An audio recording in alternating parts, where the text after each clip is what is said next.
It's kind of like Peacock. Peacock coming for us. Wait a minute, Peacock. You're supposed to be peacocking. You ain't supposed to be attacking us. So Joe Namath attacking the Jets. He called out, in that clip, he started to call out Robert Saleh.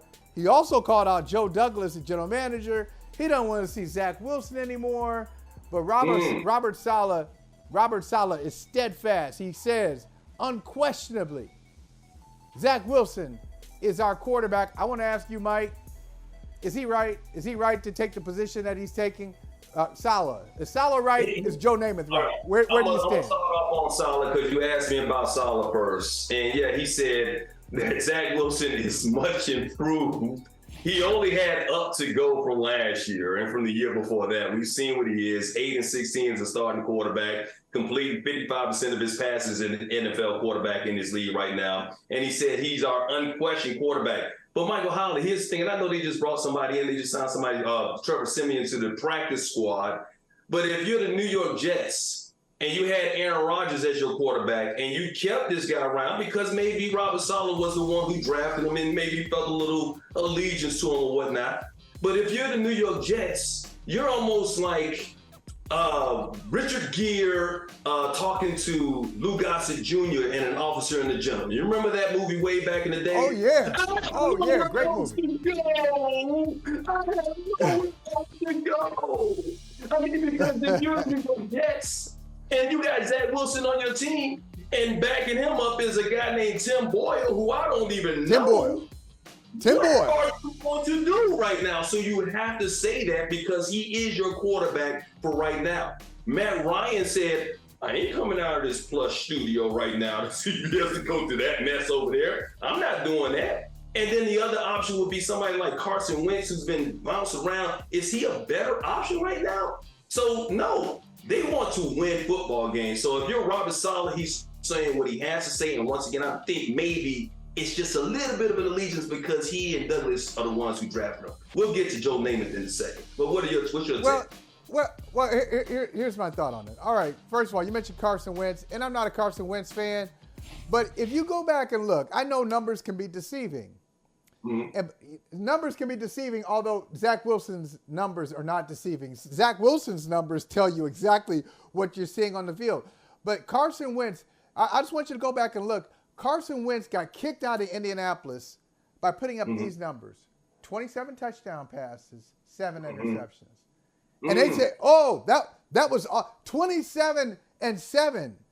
His last year in Indianapolis, they kicked him out of there. They didn't like it, and they put everything on him. Remember, they needed to win one game to make the playoffs. They went to Jacksonville. They got pushed around by Jacksonville in Trevor Lawrence's rookie year. And so we're going to put that on Carson. You get out of here. And they were looking for a quarterback until they finally found one in Anthony Richardson. So Carson Wentz is not a great option, but still a better option than Zach Wilson. Nick Foles, not a great option. He's bounced around. He's played for a half dozen teams. Not a great option. Still a better option. Look, I understand. See, Robert Saleh, if I were writing a novel, I'd have a good time with this, Mike, because our main character is in crisis right now. He's in crisis. He's got a decision to make.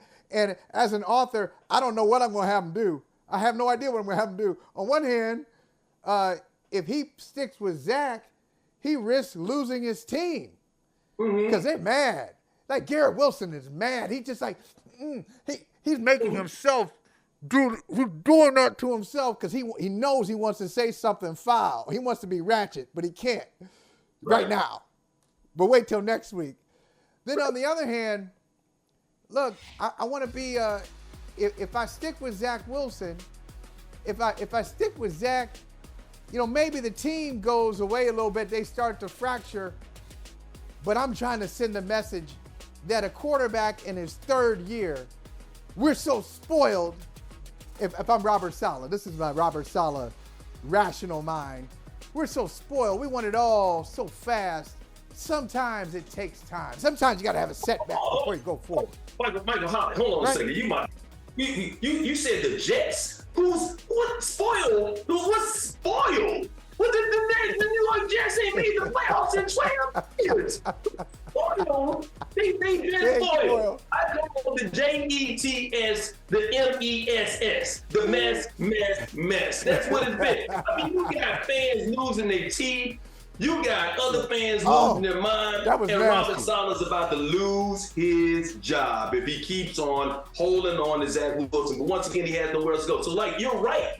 The other options are bring in a guy like Nick Foles, bring in a guy like Carson Wentz. You can't, but we don't know what their situations are. I'm pretty sure they reached out and tried to do. Now, the fact that they got in Trevor Siemian, maybe that's the best that the Jets can do. Maybe nobody wants to go into that situation knowing what the Jets are right now. But Robert Saleh, man, if he continues to hitch his wagon, like you said, to Zach Wilson and continues to defend this guy in his poor play when Zach Wilson didn't defend him, tried to defend himself last year and tried to throw the team under the bus. People forget about that in that news conference when he basically said it ain't my fault. As a quarterback, as a leader of the team, you should know that it is always your fault when you lose, and it is your responsibility and you get the glory when you win. That's when Zach Wilson lost me. But once again, if Saleh continues to hold on to this guy, you think that Wilson saying that on the field is one thing.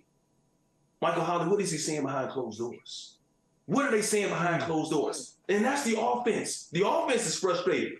How about that defense? They got enough good defense to win a Super Bowl with Quinn Williams and Juice and all those guys and C.J. Moore. They got a really good defense. Their defense is keeping them in football games, but because you got a guy like Zach Wilson in that offense, you got a good offense. Don't get me wrong. You got playmakers. You got Breece Hall.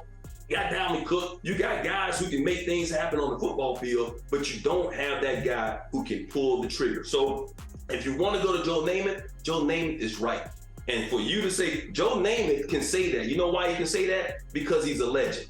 He's the only have ever won a Super Bowl. Who took him there? Joe Namath. So he has the right to say that he said. Yeah, I'm not saying he didn't have a right to say it. I'm just surprised that he came so hard at the Jets. He's coming at everybody. You know, and it's interesting. I'll give him this. He didn't say anything where I went, oh, I can't believe he said that. It was more like, I can't believe he said that. You know, it's not the content. It's really the speaker. But he brings up an interesting point. Zach Wilson. And Robert Saleh kind of alluded to this yesterday, or a couple days ago. He said, he's not the reason we lost. Nobody really followed up. So if Zach Wilson's not the reason you lost the game, why do you think you lost the game? Because a lot of people have skated. We're not talking. Think about all the issues with the Jets. We're not talking about the offensive line. We're not talking about Saleh, whose career record is 12-25. We ain't talking about him. We're not talking about Joe Douglas.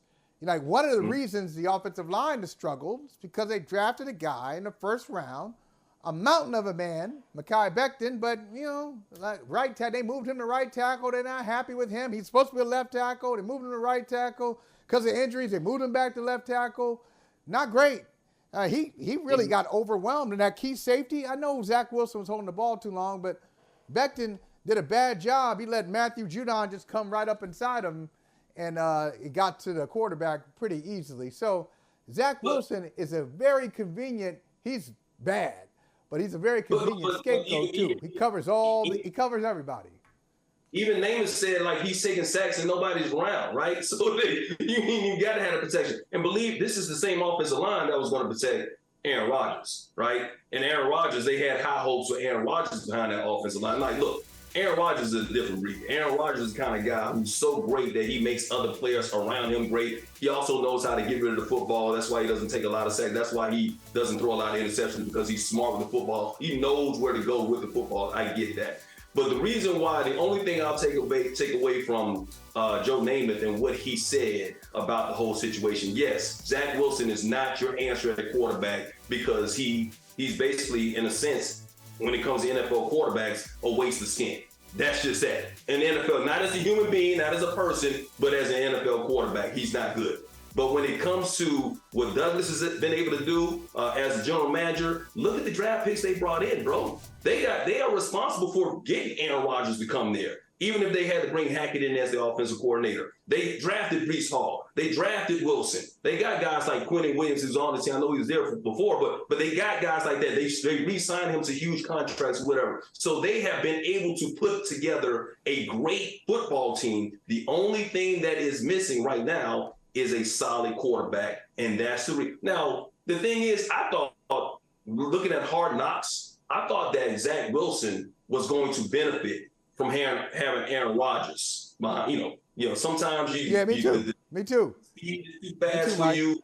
League is too quick. Aaron Rodgers coming there. That's just where I thought the same thing for Jameis Winston in New Orleans when it came to, even though Jameis Winston is a veteran, to have somebody there to sit behind a guy like Drew Brees when he first got there. When Drew Brees, before he retired from the league, I thought these guys would be able to benefit from having these great quarterbacks come in. Now, Zach obviously hasn't learned yet, but maybe it's a matter of time. Maybe they're seeing something in practice that we're not privy to that maybe will come out and come to fruition. But right now, if you see how the offensive linemen and the offensive players and the defensive players for the Jets are reacting, they're not seeing that in practice either. I got one question for you before I transition to another topic. One question for you, okay? We always hear this, hey, Mike, if you're starting a team. So we're going to make ourselves general managers, president / general manager. Because, some of these team presidents be finicky. So I want to be president and general manager. A little self-preservation here. So I am president, general manager of my franchise, and you are president, general manager of yours. Now, this is one thing we have to do. We have to pick one of these in the draft. We had in the fourth round, our fourth round pick is determined. We got to pick one of them. And once we make this pick, this person has to be on the staff or roster the entire year, our first year as a franchise. So you have to pick either Nathaniel Hackett or Zach Wilson. Because you look at Nathaniel Hackett's last 20 games, they ain't been pretty either. I mean, ain't a lot of 20-point. He ain't reached 20. They haven't reached 20 with him calling plays. So we got a little bit of a drought with him too. We haven't mentioned his name. We keep talking about Zach, but you got to pick one of them. Who you gonna pick? Your fourth round, you got to pick one of them. Who you taking? I guess I'm gonna go Zach Wilson for the reasons you mentioned, because Zach Wilson's still a young player. I just hope that his mindset can change and he can flip it. And he still got the tools to get it done, but maybe he just and it's also New York. Come on, Holley, you know how it is, man. Some people just cannot play under those bright lights. New York has brighter lights than anybody. I don't care, Vegas. You can say whatever you want to, any team in LA, whatever. There are no lights brighter than the lights in New York. I've seen veterans, future Hall of Famers crumble under those lights, under that spotlight, under that media scrutiny and the fans. So maybe Zach Wilson just needs a restart, to refresh, get his career going. And he could have a solid career somewhere, but it's got to be somewhere else where he's not going to have that kind of pressure on him. Yeah, well, I'm taking Zach Wilson, too. I just happen to keep 3 quarterbacks. As a matter of fact, that year I might keep 4 quarterbacks. I just want to bury him. I just want to bury him.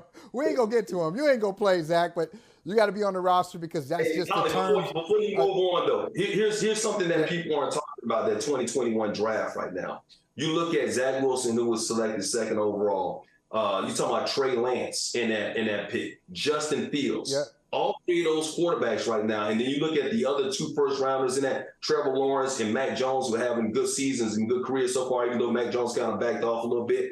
So it's not just Zach Wilson. Trey Lance, Justin Fields, we're talking about what's going to happen with him. Trey Lance has already moved on from his team. And it looks like Justin Fields and it looks like Zach Wilson will be moving on from their team after this season. Yeah, and that's a topic that we got to get to later, because I have some thoughts about it. I think it's we probably have to rethink. Pro teams going to have to rethink how they view college quarterbacks and think about how they translate from college to the pros, because that was shocking. Those 5 first-round quarterbacks, and we said just a couple years ago, hey, one day we'll find out who'll make it and who won't. One day, just 2 years ago. Hey, He we're is. like, oh, one day in the future. No, 2 years later, we're already rethinking that. Hey, thank you for watching Brother from Another. If you haven't hit that subscribe button, go ahead and do that now. Don't forget, you can catch us 3 to 4 weekdays on PeacockTV.com and on Sirius XM Channel 85.